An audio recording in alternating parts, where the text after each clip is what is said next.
እንግዲህ ስድብ የተፈቀደ እስኪመስል ጊዜ ድረስ በማህበረሰባችን ውስጥ በጣም የተስፋፋ ነገር ነው። ነገር ግን በወንጀል ሕግ ውስጥ እንደ አንድ የወንጀል አይነት አድርጎ ያስቀምጠዋል።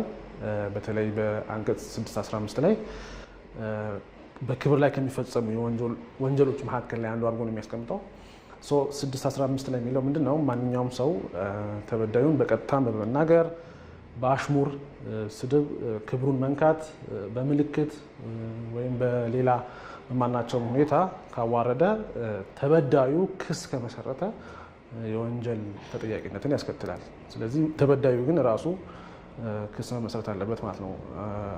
አቃቤ ሕግ ወይም ፖሊስ ስራዬ ብሎ ክሱን አይመሰርትም።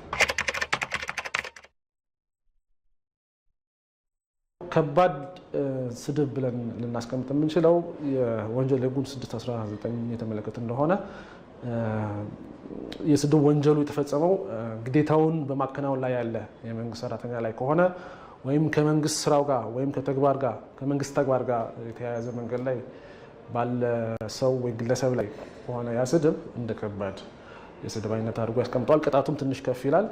እስከ 6 ወር ወይም 1000 ብር መቀጮ አድርጎ ያስቀምጠዋል።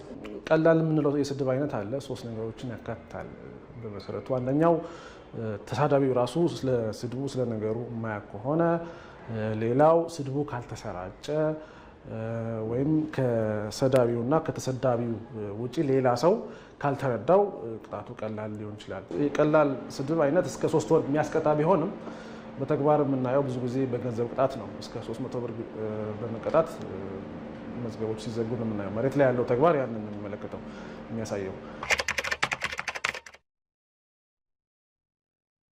እንግዲህ አሁን ስድብ ሲባል የግድ በህይወት ያለ ሰውን ብቻ አይደለም። የተሰደበው ሰው በህይወት ከሌለ ምን ይሆናል የሚለውን በተመለከተ የወንጀል ሕጉ አንቀጽ 619 አካባቢ በግልጽ አስቀምጦታል። የሟች የስጋ ዘመዶች፣ ልጆች፣ ወንድም፣ እህት ክስ የመመስረት መብትን ያጎናጽፋቸዋል።